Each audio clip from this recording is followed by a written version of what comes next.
Welcome, friends, to another round of formatting your book with named styles. Now, we're going to progress beyond the front matter, but I have to point out that I got caught up in one of those pages that arrived as a surprise to me, which means I opened the wrong file. This time, we're going to do a little bit better, and I'll show you the new front page, the title page, and then we'll take up right at the end of the front matter and start into the content. So now to my application. So here we are. If you have a copy of my template, it should have this on the first page, Author's Inspiration 2020, a book template version 4.1 by me, of course. So, we move along. You'll notice that I have more content on this. Here, we'll go by pages. Click over here, select a field, and here it says we are in the SR2 for print copyright page. And of course we have, actually this is a copy left. Copy left is a new concept in open licensing, such that, well, it's all explained right here. So as it says, this is about rights management. And I've highlighted some of these things. I'm not sure if that's going to, there should be similar highlightings through this document if I've maintained my style. This being a version 4.1, there are many, and my fumble the first time, there are a lot of updates to this, but this is the most current, even though, yeah, this is my most current.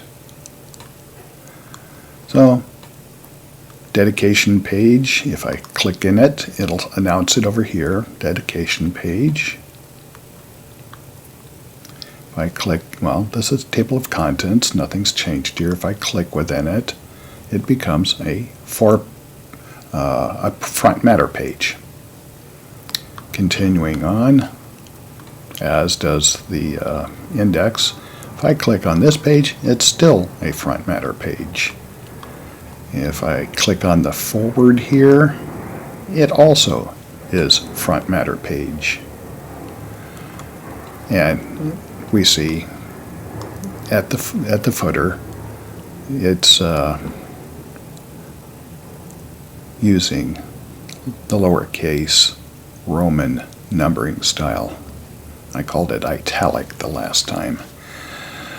Here, the preface we find is more front matter, and the page follows fourth introduction here. Select that. It also front matter page 5. I'm a little more voluminous here in this template than I was in the one that I first introduced you to. And as this one says, your first chapter, that is most inviting to select, and note that, yes, in fact, it is our SR5 for print first content page. First content page is generally something with a lot of headers or titles that push the text down the page. And this is part of the formatting that gives you the traditional book appearance to any page. So up here, if I select this, you'll note up in the upper left-hand corner on the ribbon, this is heading 1. This is mandated for ebook necessity, so that when you flow this, or when you convert this file into an ebook format, the translator, the converter, will recognize this as a new chapter and treat it differently from other pages in the displays and insert it into the table of contents. So success on this being heading 1 will lead to well-formatted ebooks. Now, and of course, this being heading 1 is agnostic as far as print. It's what you see is what you get. Moving down to the subtitle, well, if I choose the paragraph, it in fact says section subtitle. So this can also be thought of as a chapter subtitle for novels and such. So moving on, well, let me check that out. Do I have a chapter, section, paragraph? No. This is in fact what would be called a chapter subtitle as well. What would be below that?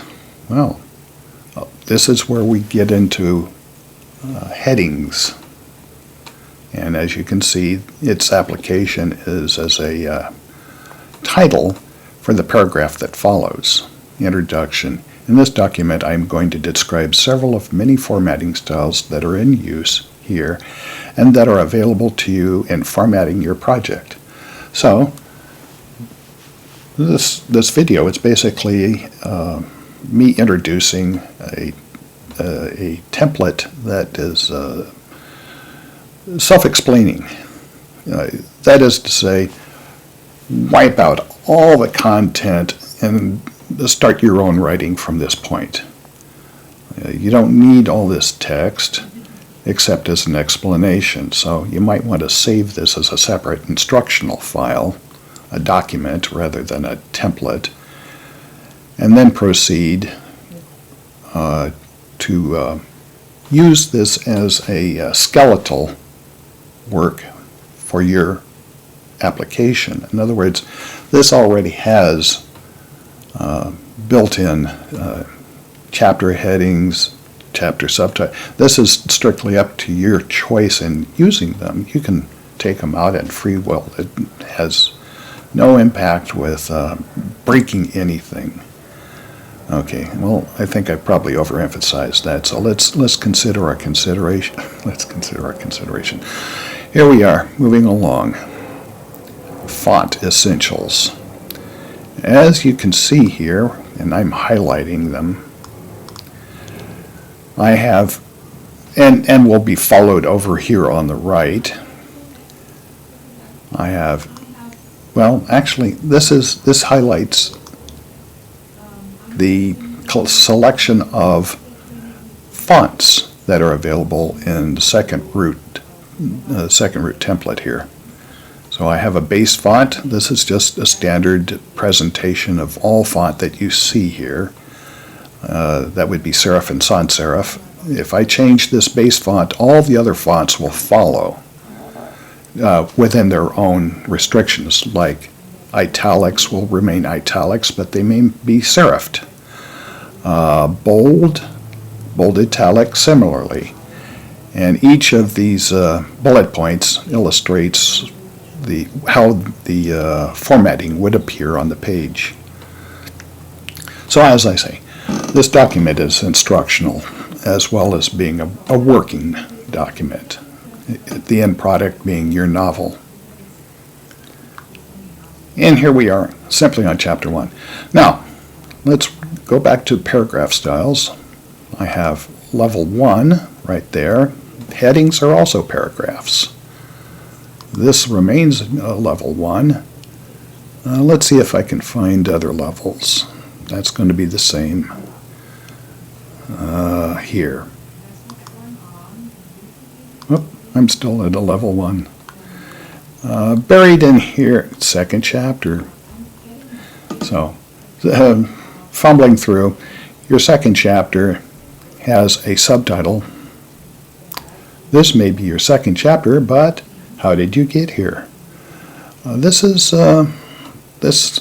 will explain how this is achieved by intention rather than by accident, because at this page, the page before, I have a little, here again, another diversion is re-emphasizing that heading 1 is used by ebook readers. When I got to this point, this very period, ready to hit, normally to force a new page, you use Control Enter, Control Return, Control New Paragraph. And this will insert a page break. And that's what happened here. This dotted line here denotes a page break. However, I did not use the Control Return. I went over to Insert at the toolbar, Page Break. And actually, let's see, more breaks. Insert manual row, or manual break. Page break, and I select, say, a content page. In other words, another page following the introductory page to a new section or a new chapter.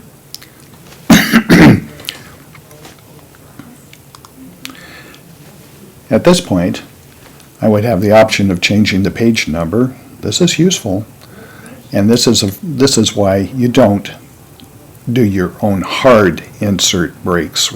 Instead, you do this manual. That's confusing, certainly.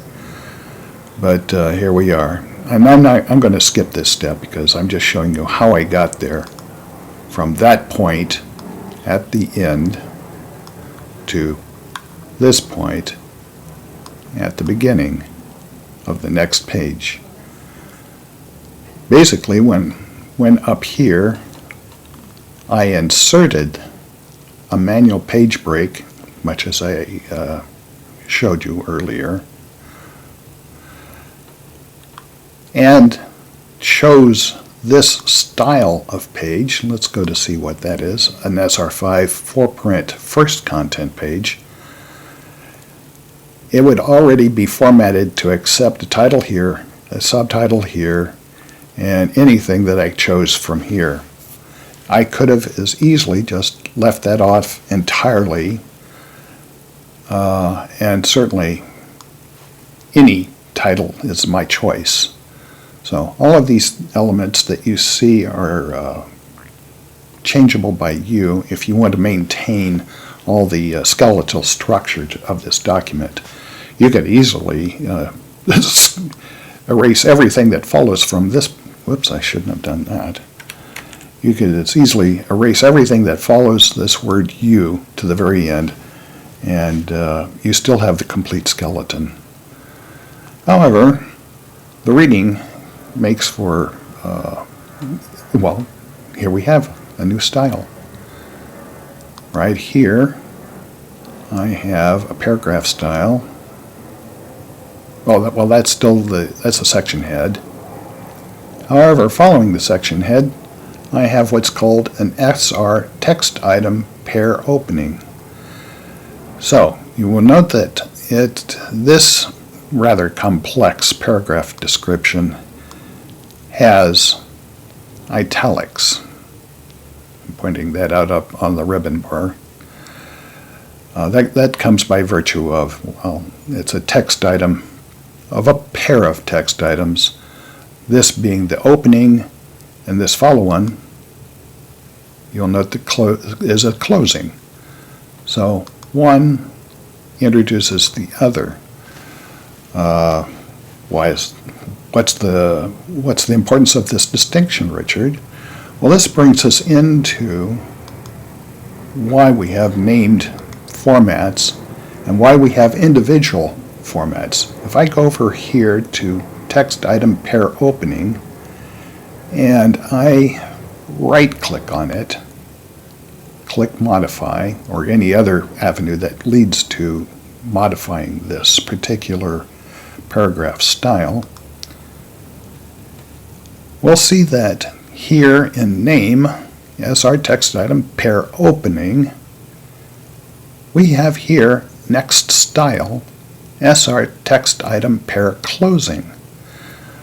In this right here, style, name, and next style is offering you the option of once you hit, okay, this is a paragraph. Once you hit the return for a new paragraph, it's going to be automatically formatted, paired with the opening, we have the closing. It will have a different format, or even identical format. That's strictly up to you, but it's not the way it's designed here, folks. So I'm going to cancel out of this, and I'm going to say, well, this, when I was at this point, I hit the carriage return and landed here. I'm into a new paragraph style design. Now let's right-click that one and click on the modify so that we can edit it or view where things are going. So it says add name, closing, and its next style, when I finish the closing statement with a carriage return and enter new paragraph, it's going to start on the first character of the new paragraph that is an opening. So this is a way of alternating your paragraph styles.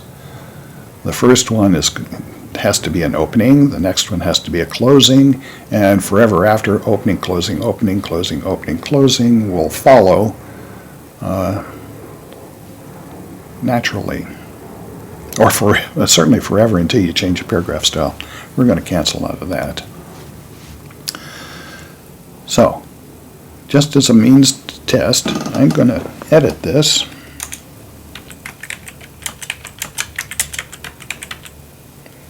And you can see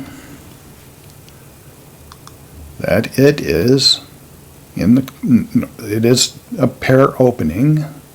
We're back to this style up here. And if I hit enter again, we are back to the pair closing. So this is that's how this linkage works, and this is why you want to use named styles. So I'm going to take those out.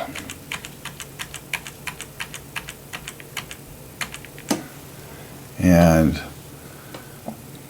let's see, we're running on to about 20 minutes here, and I don't want to overrun your, let's just back out of this point and return.